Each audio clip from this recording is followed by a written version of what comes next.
Monster Hunter, série de renommée mondiale, mais qui a toujours eu quelque chose d'impénétrable pour la plupart des joueurs. C'est un peu la série que tout le monde connaît au moins de nom, mais qu'on n'ose pas trop approcher, instinctivement rebuté par le nombre d'informations à ingurgiter à peine la partie lancée, et des systèmes de jeu un poil rigides et parfois datés, et vraiment trop chronophages avant d'être réellement appréciés. On a beau avoir ce pote qui vous vante les mérites du jeu depuis des années, dont on jalouserait d'ailleurs presque le fun qu'il a l'air de tirer de ces centaines d'heures de jeu engloutis sur les différents opus, bah y a rien à faire, la licence est définitivement trop hermétique pour le commun des mortels. Si vous vous reconnaissez dans cette description, Monster Hunter World compte bien changer la donne. Car il s'adresse avant tout à vous. Dans le monde de Monster Hunter, il y a des monstres. Ah oui, oui, oui.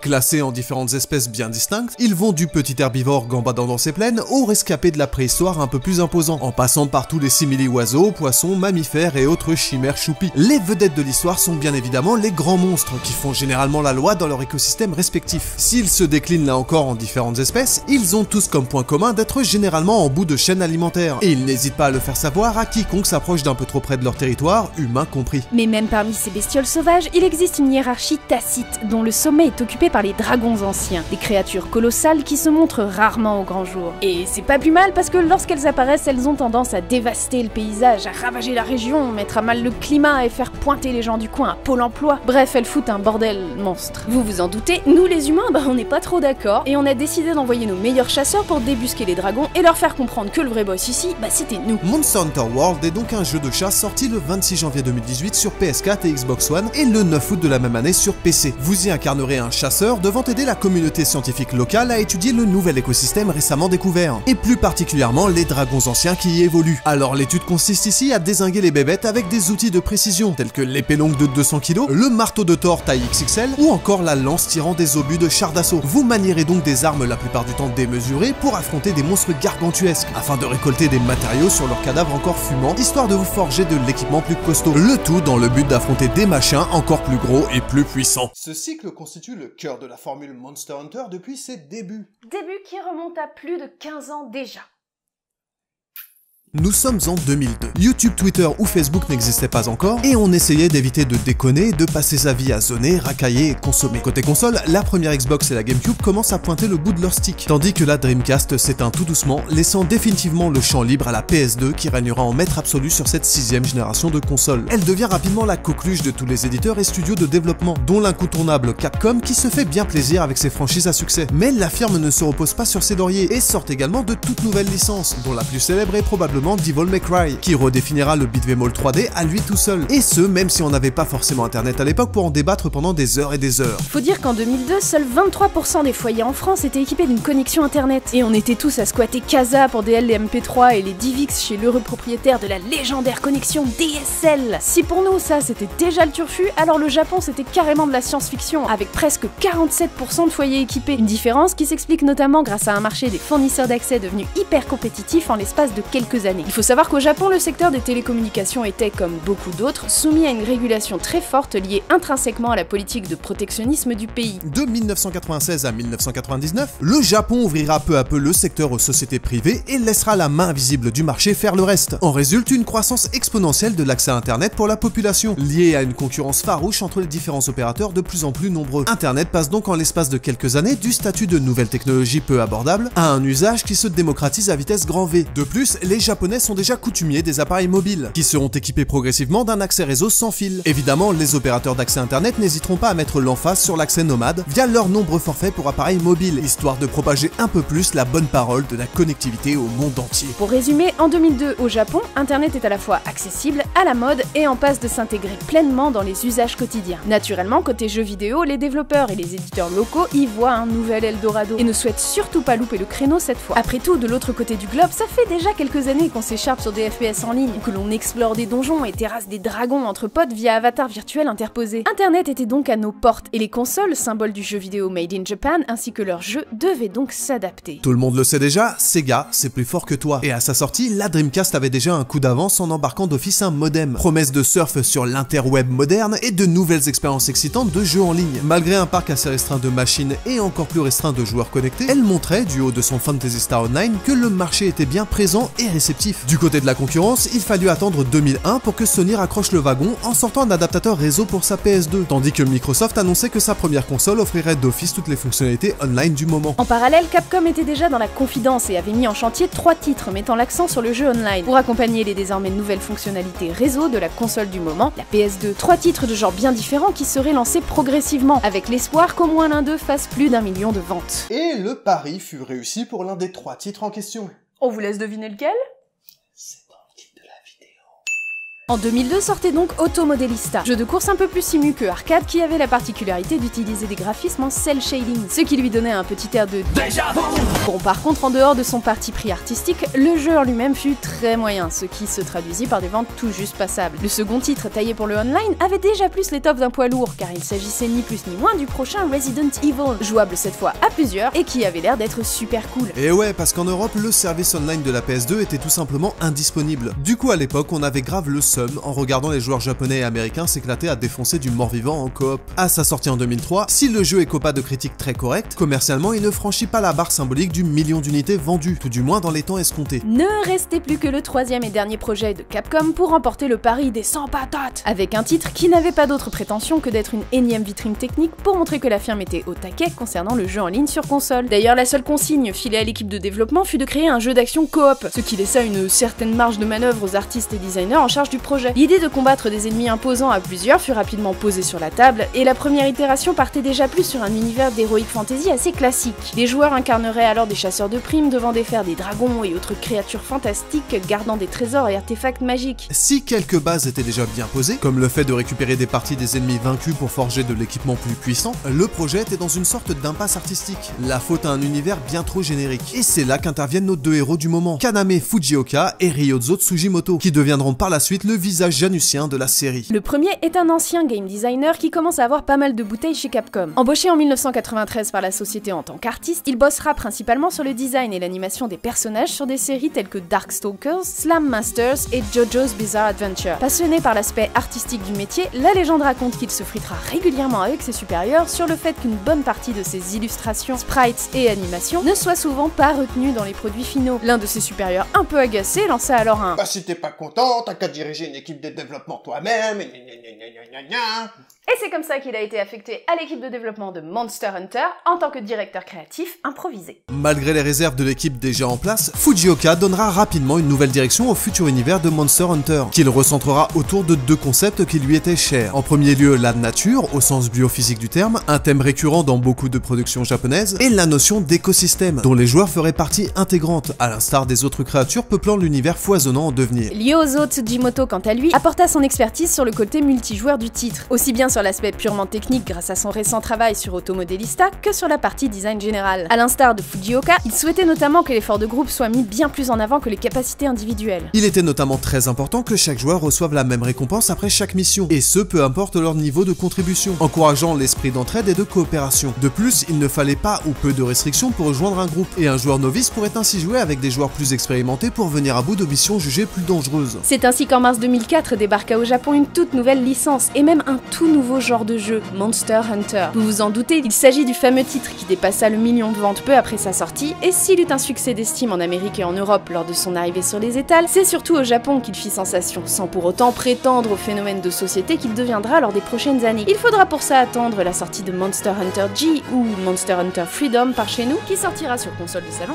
mais surtout sur PSP. Doté d'un mode multijoueur en réseau ad hoc, le jeu permet alors à 4 joueurs de se connecter rapidement et simplement pour chasser du strum ensemble, avec des missions taillées aussi bien pour les sessions courtes que les parties un peu plus consistantes. Le public japonais étant habitué à jouer depuis des années sur des consoles portables, a profité d'une connectivité sans fil sur de nombreux appareils, le tout couplé à une forte densité urbaine permettant de trouver rapidement un partenaire de jeu à peu près partout. Autant vous dire que ce Monster Hunter était parfaitement calibré pour le marché japonais, et ce dernier fut au rendez-vous, le jeu se vendant par palette entière à chaque nouvel opus, devenant ainsi l'une des licences les plus prolifiques de Capcom, avec à ce jour un peu plus de 52 millions d'unités vendues réparties sur plusieurs dizaines de titres. Pour résumer, Monster Hunter c'est du lourd. Mais uniquement au Japon, parce que dans le reste du monde...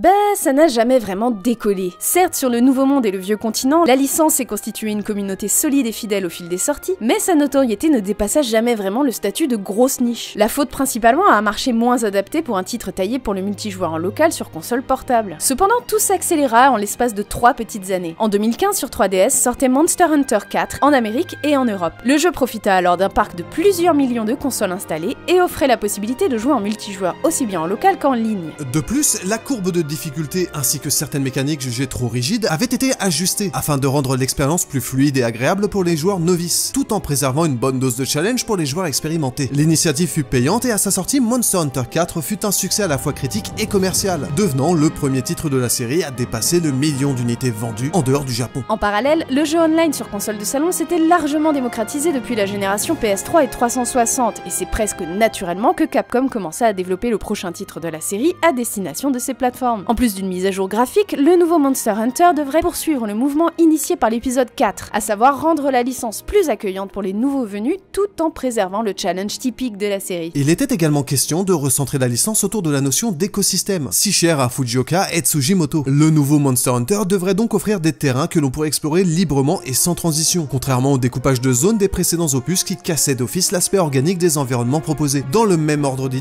le joueur devait être capable d'interagir davantage avec ce qui l'entourait, à la fois comme levier d'exploration, mais aussi comme outil à utiliser lors des affrontements contre les fameux monstres. Ces derniers ne seraient d'ailleurs pas en reste, profitant eux aussi de ces nouvelles interactions avec l'environnement, mais également entre eux, avec notamment des territoires bien marqués qu'ils défendront farouchement contre toute intrusion, y compris celle de leurs congénères. Il fallait donc rendre le monde plus crédible et surtout plus vivant. Et ce n'est pas un hasard si l'opus qui fait l'objet de cette vidéo aujourd'hui est sous-titré World. Pour paraphraser Arte, c'était donc l'épisode qui se situait entre tradition et modernité. Et depuis son annonce en 2017 et sa sortie début 2018, il y a peu de chances que vous soyez passé à côté tant son succès a dépassé toutes les espérances de Capcom. Il est quand même devenu à ce jour le titre le plus vendu de la firme, toutes licences confondues, avec plus de 7 millions d'unités écoulées. Et cette fois, c'est la bonne, le pesage est international. D'ailleurs, entre nous, on trouve ça mérité et on va tenter de vous expliquer pourquoi. À chaque décennie, les dragons anciens du monde émigrent vers un continent inconnu, sans aucune considération pour tout ce qui se trouverait sur leur passage, y compris les villages et autres hameaux du coin. La guilde, sorte d'organisation internationale pétée de thunes, décide alors d'organiser plusieurs expéditions pour étudier ce phénomène, en envoyant ses meilleurs scientifiques, mais également des chasseurs chargés de les protéger. Vous faites donc partie de la 5e flotte expéditionnaire, et le territoire que vous allez explorer, encore sauvage et vierge de toute influence humaine, vous réserve bien des surprises.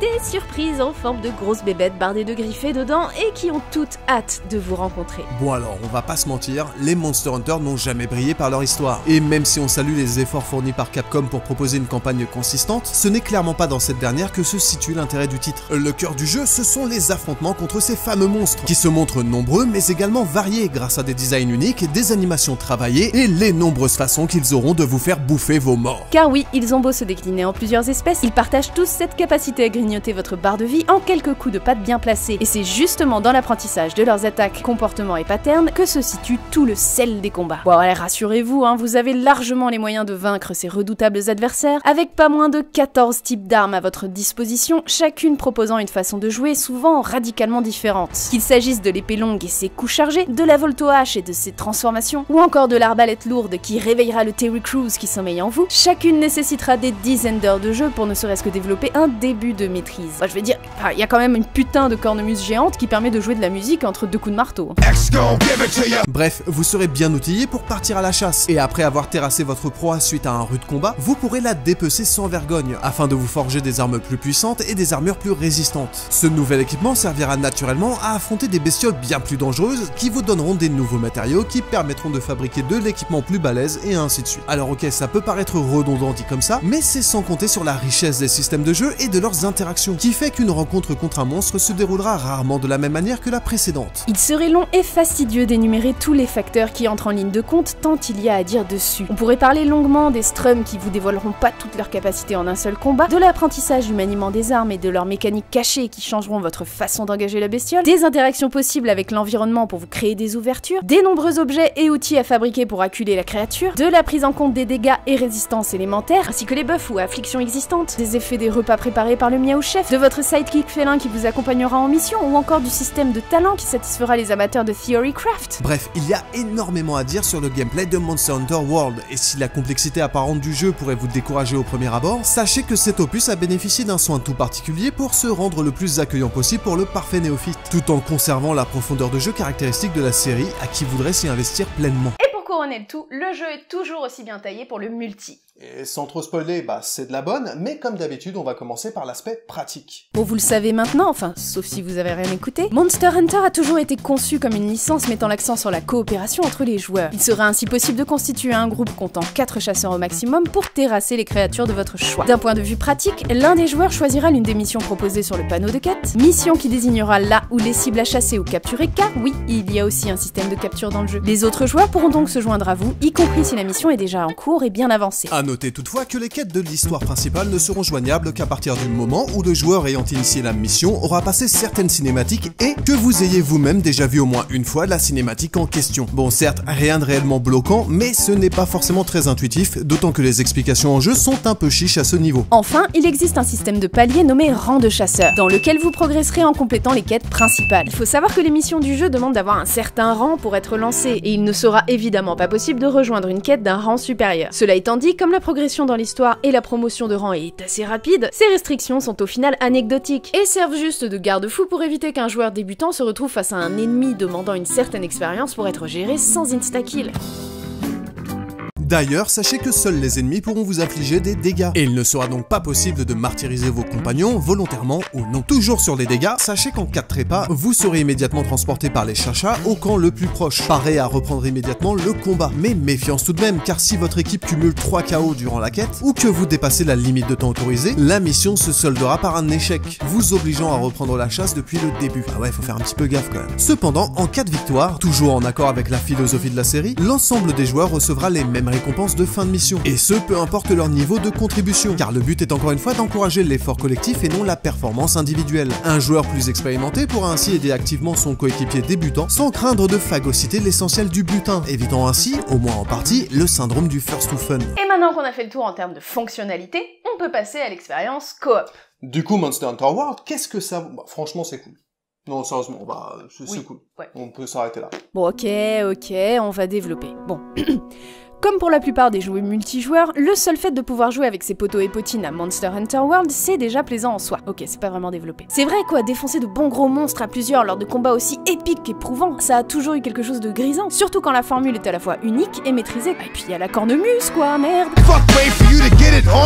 Chacun prépare son équipement et ses outils, choisit son arme de prédilection et tout le monde se lance joyeusement à l'assaut d'un ennemi formidable qui ne pardonne presque aucune erreur. Mais comme d'hab avec la série, il y a plusieurs niveaux de profondeur dans le gameplay. Et le multijoueur ne fait pas exception en gravitant autour de 2 concepts clés, la complémentarité des systèmes et la coopération qu'on qualifiera d'organique. La complémentarité car les armes et leur style de jeu associés ont chacune leurs avantages et inconvénients qui se révéleront suite à vos nombreuses échauffourées contre les différentes créatures rencontrées. Même si le jeu n'impose aucune restriction sur le choix des armes, développer un certain niveau de maîtrise pour l'une d'entre elles vous demandera d'investir plusieurs heures, sans parler du fait que vous aurez forcément une affinité naturelle pour au moins l'une d'entre elles. Si on ajoute à cela la gestion des dégâts élémentaires et des affections, et le fait que l'on ne peut embarquer qu'un certain nombre d'objets et d'outils aux effets divers à un instant T, on se rend compte rapidement que Monster Hunter World encourage vivement le jeu en multijoueur. Compenser les faiblesses des uns par les forces des autres est vraiment le credo qui se dégage d'un jeu aux mécaniques à la fois nombreuses et riches. Et cette richesse a un impact fondamental sur l'aspect coopération du titre, qui ne propose paradoxalement presque aucune mécanique dédiée à la coop. Il y a quasiment pas d'interaction possible entre les joueurs, pas de rôle spécifique ou de capacité dédiée en dehors de la palette de mouvements offerte par les armes. Et il est même tout à fait possible de boucler une quête en tapant chacun le monstre dans son coin sans trop prêter attention aux autres. Mais là encore, de par la conception même de ces mécaniques, le jeu récompensera bien plus les initiatives combinées et les stratégies élaborées à plusieurs que le jeu en solo. On mentionnera encore une fois la complémentarité des armes, mais également le fait que certains outils et objets ont des effets de zone qui donneront des avantages non négligeables à toute votre équipe. Les combats en eux-mêmes ainsi que les environnements seront propices aux embuscades et autres tactiques visant à abattre le titan le plus efficacement possible. Et votre panel d'options pour mener à bien les affrontements s'élargira naturellement au fur et à mesure de votre apprentissage du maniement des armes et du fonctionnement des objets et outils. Votre connaissance des monstres et de leur comportement sera aussi essentielle, et en fonction de la composition de votre équipe et votre équipement, vous serez plus disposé à gérer certaines de leurs attaques et phases que d'autres, sans pour autant vous limiter dans votre façon d'aborder l'affrontement. Et c'est justement cet aspect qu'il est important de relever, à savoir le côté émergent du système de combat, mais également de la coop. Là encore, le jeu vous laissera libre de jouer à votre façon, et s'il ne vous attribuera aucun rôle spécifique, il vous poussera néanmoins fortement à prendre en compte toutes les synergies potentielles offertes par le jeu en coopération, et qui ne demandent qu'à être exploitées. Ce qui est vraiment plaisant et gratifiant, car on a un véritable retour sur notre investissement en temps de jeu.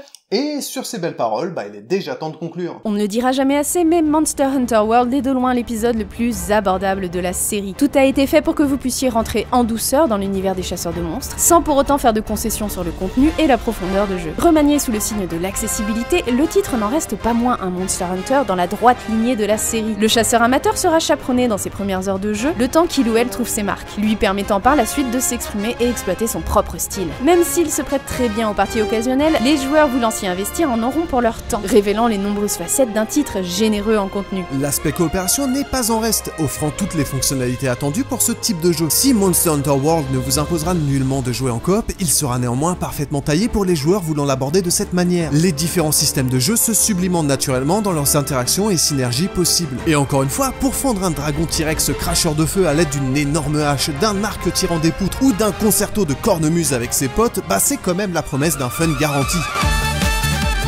Du coup, sans trop de surprise, on vous le recommande monstrueusement. Voilà, fallait que je la fasse.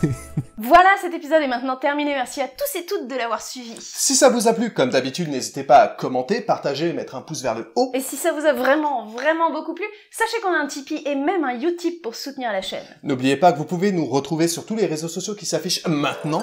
Et sachez qu'il n'y aura pas de vidéo en octobre pour des raisons qu'on garde secrètes pour le moment, mais on vous en dira plus le moment venu.